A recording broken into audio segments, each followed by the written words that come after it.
nommé, rappelé de Sarah, Rachel et Hana, qui n'avaient pas d'enfants, c'est à Rosh Hashanah. À Rosh Hashanah, Yosef est sorti de prison. À Rosh Hashanah, nos ancêtres ont arrêté de travailler en Égypte. Quand est-ce que les Bnei Israël ont arrêté de travailler? C'est à Rosh Hashanah.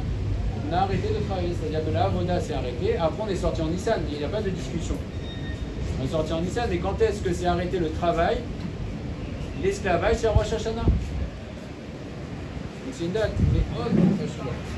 En Nissan, et là voilà, discussion, c'est pas uniquement sur la création du monde, discussion sur la Géoula. Rabbi Eliezer dit, en Nissan, on a été délivré, mais selon Rabbi Eliezer, Betishri Atin Leger. Bon. La Géoula, selon Rabbi Eliezer, aura lieu en Tishri. Donc la première Géoula, c'est historique, c'est en Nissan. Mais la Géoula Atida, la dernière Géoula qu'on attend tous, ça sera en Tishri.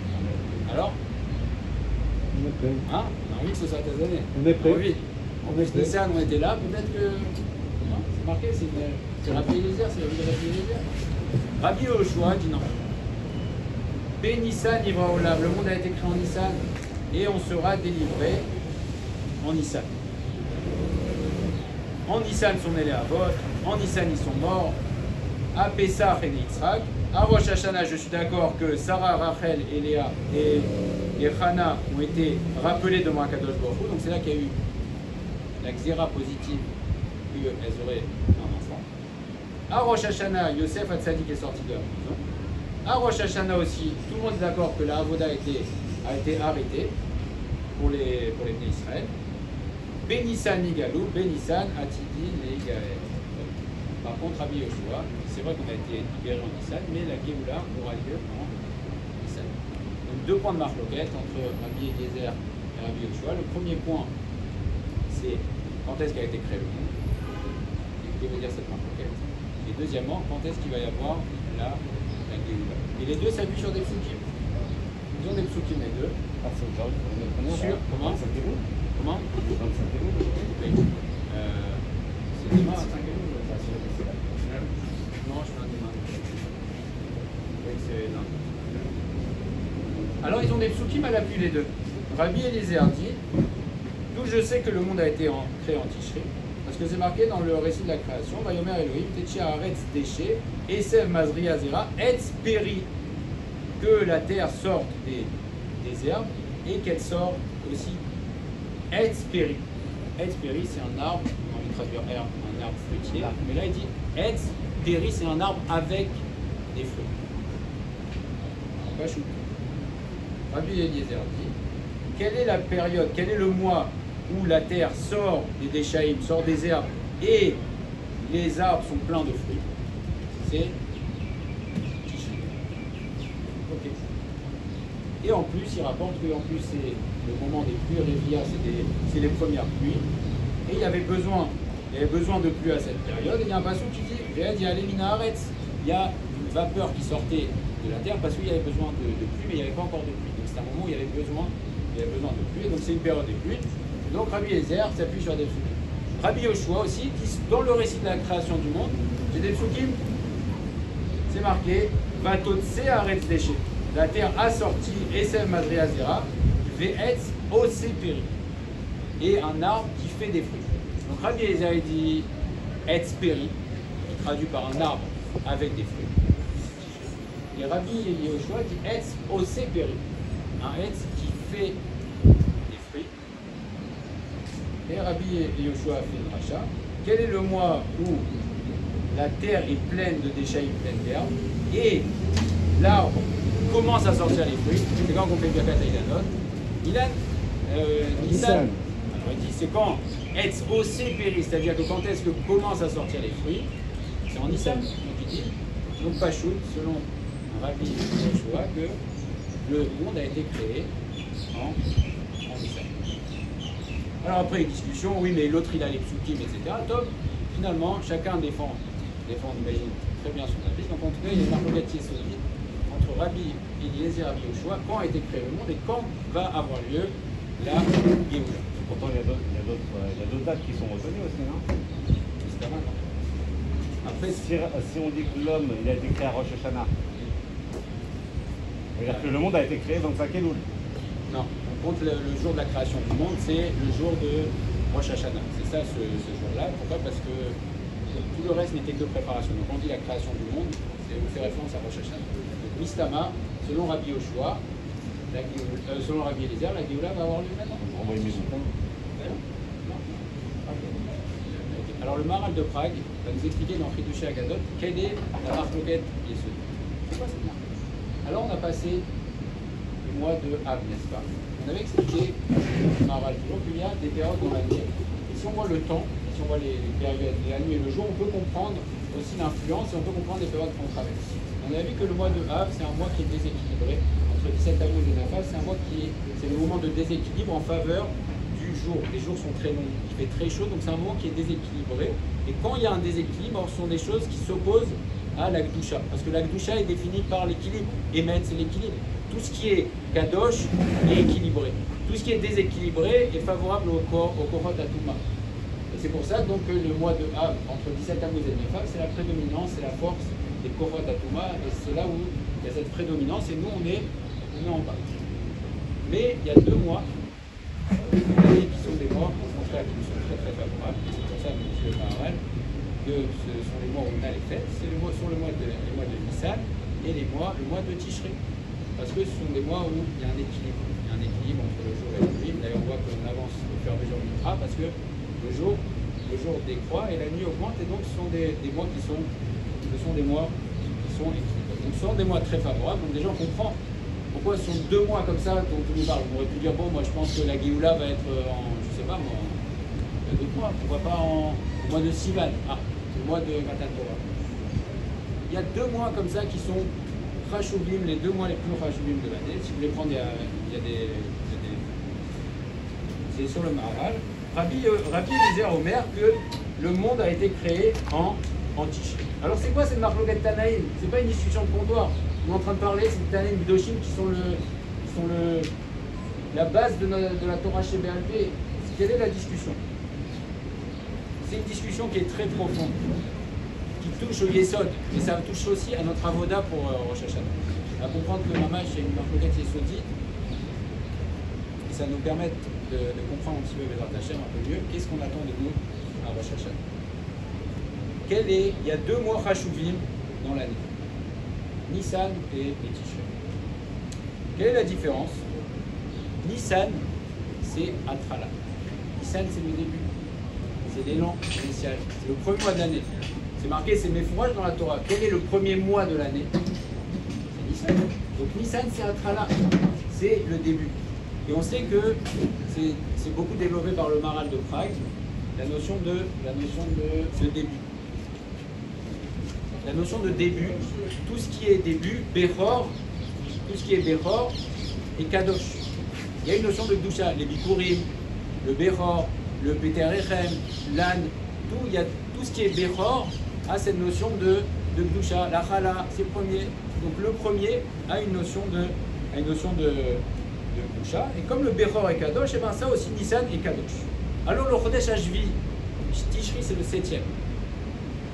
Le Shvi c'est Tishri, c'est Rosh Hashanah.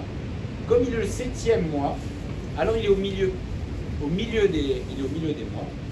Et il est donc séparé des autres. Mais plus que ça,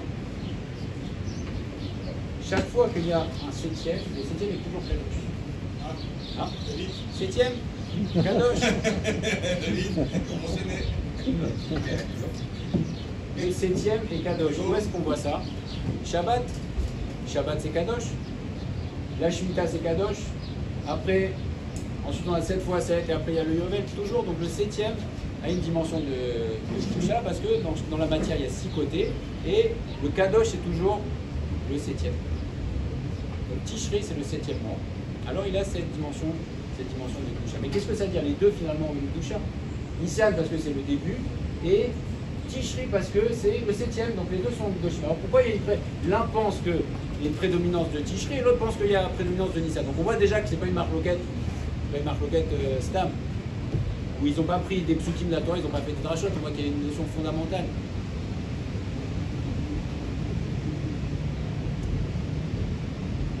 bien, dans le corps aussi, on retrouve deux organes essentiels.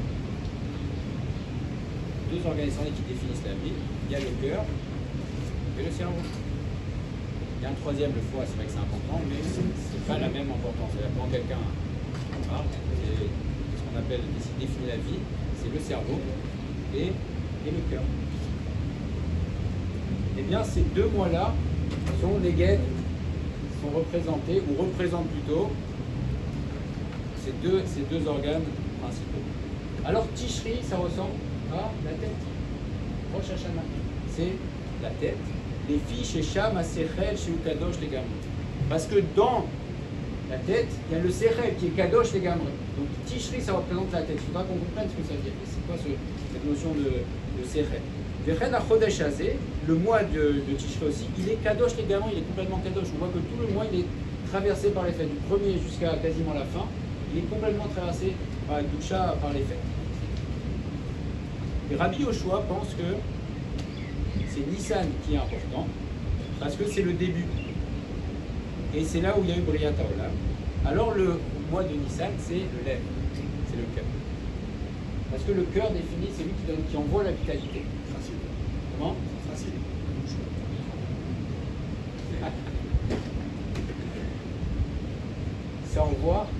Ça envoie la vitalité. Et c'est ce qui définit la Chayout. La Chayout, c'est le cœur qui définit la Chayout. Et d'ailleurs, on voit qu'en Nissan, jusqu'au mois de Nissan, quand on dit que les fleurs commencent à pousser sur les arbres, si on voit les arbres un mois avant, on a l'impression qu'ils sont morts. Donc les arbres, on a l'impression qu'ils sont morts. Et au mois de Nissan, c'est le cœur qui envoie la vitalité. Le mois de Nissan, c'est Neged Aleph. C'est le cœur. Donc il y a une marque locale. Qu'est-ce qui est le plus important? Est-ce que c'est le cœur ou est-ce que c'est la tête? Donc là, on sent déjà des notions qui peuvent toucher à notre avoda, l'avoda qu'on attend de nous pendant Rosh Hashanah. Alors Rabbi Eliezer pense que c'est mieux que le monde a été créé en Tishri. C'est vrai, oui, c'est mieux qu'il était en Tishri. Pourquoi? Parce que c'est Karov el Hashem Yitbarach. Comme c'est Kadosh, il est proche de la Kadosh Baruch. La notion de Kdusha, le septième, la Kdusha, c'est proche de la Kadosh Baruch. Et Rabbi Eliezer pense que c'est mieux que le monde a été créé en Tishri parce qu'il est Kadosh. Et quelqu'un qui est Kadosh, est proche de la Kadosh Baruch. Donc il pense que le monde est plus proche de la Kadosh Baruch Hu dans cette dimension de Kdusha. Et Rabbi Yehoshua pense que non, c'est la vie. Lui pense l'étincelle de vie, c'est le début de la vie sans Nissan. Alors il pense que le monde a été créé en Nissan. Et Béhémet, il y a déjà une autre marque locale comme ça entre Rabbi Eliezer et Rabbi Yehoshua à propos de David Améler et de Shlomo Améler. On sait que leurs deux livres très connus, David Améler, c'était une livre. Et la première lettre des livres, Aleph. Et quelle est la première lettre du livre Mishvé? Même. Alors il dit, Rabbi Yoshua et Rabbi Eliezer sont aussi en marcoquette, ils pensent que la même discussion est celui entre David Améler et son fils Shlomo. David Améler, Aleph. Le Aleph, c'est la première. Et le même, c'est l'Aleph du milieu. C'est même Aleph, même Tav, c'est l'Aleph du milieu. Et il y a aussi une marcoquette. Qu'est-ce que par quoi on commence? Aleph, C'est quoi le deuxième livre? Michelet, de Shlomo Améler, les proverbes. Et Michelet, ça commence par même. Première. Il y a aussi, selon eux, il y a une marque locale entre David Améler et Shlomo Améler. Qu'est-ce qui est Ika? Est-ce que c'est le Aleph, le début, ou est-ce que c'est le même qui représente aussi cette dimension d'équilibre et de Kdusha? Alors, Tishri, ça ressemble à la tête, et Nissan, ça ressemble au cœur. Et donc, maintenant, c'est pas chou. Rabbi Eliezer pense que Arosh ou Aïka, l'essentiel, c'est chacun. Parce qu'il y a la Neshama là-bas. Et donc je pense que le Tishri, ça a été. Le monde a été créé. Rabbi Yoshua pense que non, le lève c'est le Ika. Et c'est pour ça que ça a été créé en Nissan.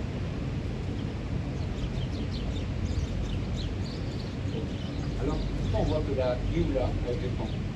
La première Géoula, elle a eu le temps. Nissan. Israël est créé. Alors, Nifla, ça a l'air pas juste. Pourquoi on va chercher des complications? Il y a une question, est-ce que la sortie d'Égypte, c'était un début ou est-ce que c'était une fin en soi? Rabbi Eliezer pense que non.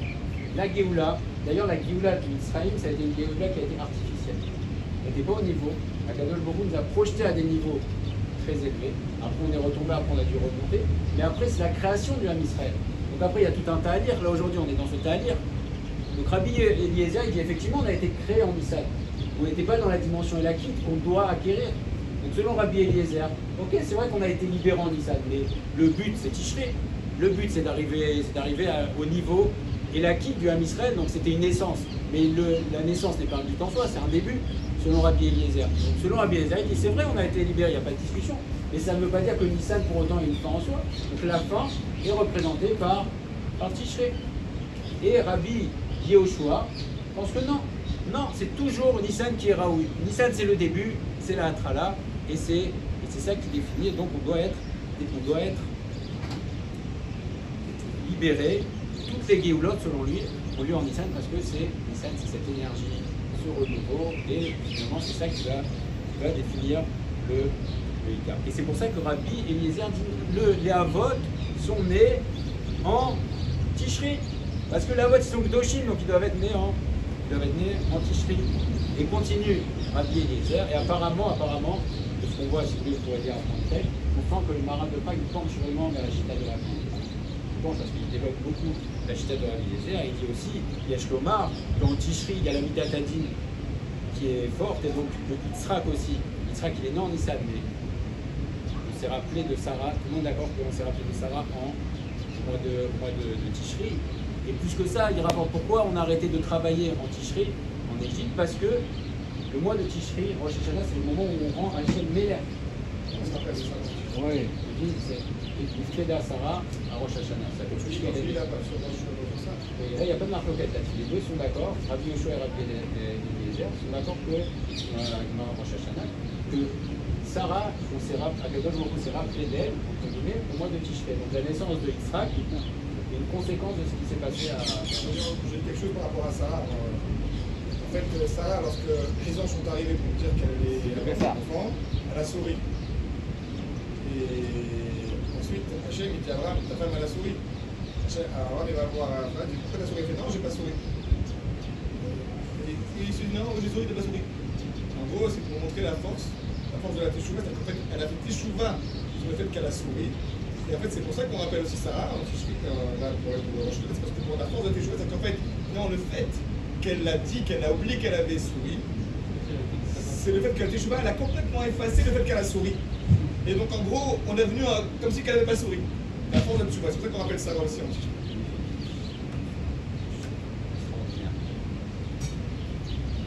Alors la Avoda, on a arrêté de travailler selon Rabbi Eliezer, parce qu'au mois de Tishri, le travail c'est de rendre Hachem Meler. Et si Hachem est Meler, alors c'est pas possible qu'on ait un autre Meler au-dessus de nous. Et c'est pour ça qu'on s'est arrêté de travailler en Tishri. La Avoda s'est arrêtée en Mitzrayim. C'était plus possible de travailler pour un autre roi que Kadosh Baruch Hu. Donc en Tishri, qu'est-ce qu'on a fait? On a arrêté de travailler. Et pareil, la Shemitah aussi c'est Kadosh, parce que au moment de la Shemitah, on arrête aussi de travailler. Shabbat, on arrête de travailler.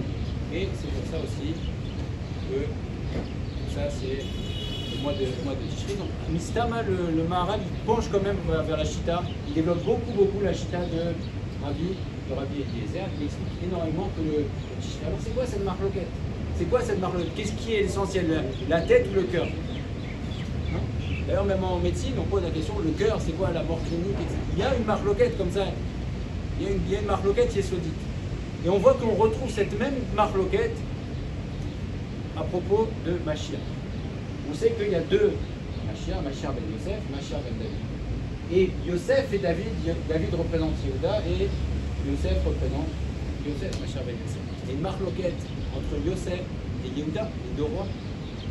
Le Siftei Chaim, un très beau Mahamar, dit qu'il y a une marloquette entre les deux rois. Quelle est cette marloquette? C'est exactement la même marloquette. Yosef représente le cœur dans les Shvatim, c'est le tzaddik, c'est celui qui envoie la vitalité, et Yehuda, c'est celui qui représente le sechel. Pourquoi le sechel? Il représente la malchut. La malchut chez nous, c'est pas celui qui s'endort, c'est celui qui est complètement dépendant de la Kadosh Baruch Hu. Et c'est pour cela que Shaoul a perdu la royauté en une fois. Il a fait une erreur. Il a perdu la royauté. David Amelach avait plusieurs erreurs, il n'a pas perdu la royauté. Je vous explique le Siftei Chaim, c'est que la différence fondamentale entre les deux, c'est que la dimension de royauté de Yosef est définie par sa perfection. Quand Yosef est dans sa perfection, quand Yosef il est Yosef Hatzadi, et Yosef représente l'enfant de Rachel Benu, alors à ce moment il a droit à la royauté. Donc c'est le lèvre, c'est l'énergie. Alors que David Améler, que fait David Améler quand on lui dit, quand Nathan Anaï vient le voir, qu'est-ce qu'il dit? Khatati. Quoi Khatati? Je reconnais. J'accepte Malchut Hashem. Qu'il y a une différence, une marloquette yesodite aussi entre Yosef et Hilda, qui est-ce qui a la prépondérance? Et là, ça va encore sur la chita de Rabbi Eliezer plutôt, c'est pour ça qu'on espère Mamash qu'on va voir la Géoula. On voit que le Mashiach, c'est Mashiach ben David, c'est celui qui exprime, c'est pas le Mashiach ben Yosef. Le Mashiach ben Yosef, toujours Yosef prépare voilà, il prépare, non? Oui, on a Nissan. Et Mamash, on espère, mais dans ta chaîne, que les paroles qu'on dit là, ça va être des paroles qui vont se réaliser. On voit que. Appelle le Machiar. Appelle le Machiar. On voit qu'on était. Nissan, on était dans une situation, et là, à l'autre bout de l'année, hop, maintenant on se retrouve dans la même situation avec tout qui. Donc on voit que ça tourne comme ça autour, et le vrai Machiar, c'est Machiar ben David, c'est la Malchut. Et le Maral va dans ce sens, Rabbi Eliezer va dans ce sens, qui est. Ben David. Qu'est-ce qui prédomine? D'ailleurs, on dit Al-Tigou bin Shichai. Ne touchez pas mes Mashiach. C'est-à-dire ne touchez pas mes Mashiach dans le dos. Parce que c'est marqué que chaque enfant juif, ça peut être le Mashiach. C'est ça, Al-Tigou bin Shichai, on parle des enfants. Parce que chaque enfant juif, ça peut être le Mashiach. Déjà qu'on a On a rien, il vient nulle part. C'est ça. Rien en plus, hein. Ça vient tout. 25% quand même. Riel,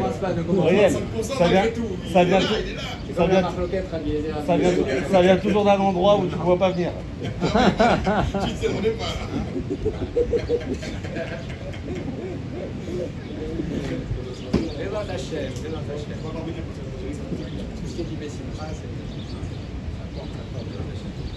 Et alors en quoi ça touche notre discussion et notre travail pour Rosh Hashanah? Quel est le travail de Rosh Hashanah? Nissan, c'est Yetziat Mitzrayim. C'est quoi Yetziat Mitzrayim? Tu sors de tes limites. On te demande à Nissan, sors de tes limites. On a tous des limites, on a tous des choses qui nous angoissent, qui nous stressent, qui nous empêchent d'avancer. Nissan, c'est Yetziat Mitzrayim. Rosh Hashanah, c'est pas le même travail. Rosh Hashanah, Tishri, c'est un travail plus sérieux. C'est un travail plus sérieux. Alors bien sûr qu'on dit qu'on va décider par Rosh Hashanah, etc. Bravo. Mais c'est un travail qui est plus sérieux. Le travail de Rosh Hashanah, c'est le travail de Kabbalat Malchut. Tout le travail, c'est Hachem et Melech. Et pourquoi on se réjouit à Rosh Hashanah? La raison est Pshuta. On se réjouit à Rosh Hashanah parce que c'est le jour anniversaire de la royauté de la Kadosh Baruch Hu. Mais c'est pas le même travail. Nissan, c'est le cœur, c'est l'élan du cœur, c'est l'explosion, c'est comme les fleurs qui recommencent à sortir. Tishri, c'est l'arbre qui est déjà plein de fruits, il y a déjà des fruits. Donc l'année, on voit que notre année est déjà mûre. Baruch Hashem, cette année, c'est une année très spéciale. C'est une année très spéciale, mais qui est mûre. Tout le monde, qui n'a pas réfléchi? Qui n'a pas réfléchi à son chemin au mois de Nissan? Qui n'était pas à son mois de Vachia? Et là, hein, tout le monde. Quand il était bien en blanc, j'ai là-bas et tout, il était comme ça. Moi aussi, j'avais envie de m'habiller en blanc, mais j'ai pas osé, j'ai avec mes enfants, mais on a mis les chaises blanches. Le 15e étage. Hein, qui n'était pas à sa fête? Et bien là maintenant, le 7e mois, c'est Kadosh. C'est-à-dire que notre année maintenant est mûre. Et le travail qu'on nous demande, c'est bien sûr de le faire des simra, mais c'est un travail sirli. C'est un travail de Kabbalat al-Malchut. Réfléchir à cette année, c'est une année extraordinaire dans le sens où on a tous eu des réflexions, et là c'est le moment de poser notre réflexion à Rosh Hashanah, c'est de reprendre sur nous chacun la Malchut Hashem. Et donc si on a commencé en message de travail là, on avait une grande excitation. C'est une mamache, on avait une excitation. On était là, on attendait, c'est Nissan, Yetziat Mitzrayim, on a envie. Et là maintenant, c'est mûr, c'est Kadosh, c'est le 7e mois qui arrive, tout notre travail, c'est de faire ce travail-là, mais c'est pas recevoir sur nous Bezrat Hashem, la Malchut Hashem, et le dévoilement Bezrat Hashem du Mashiach Bezrat Hashem, au mois de Tishri. Alors on souhaite que la Lacha soit pour trancher la Lacha, mais on espère que la Lacha va être comme Rabbi et l'éternel. Attends, est-ce que ça veut dire que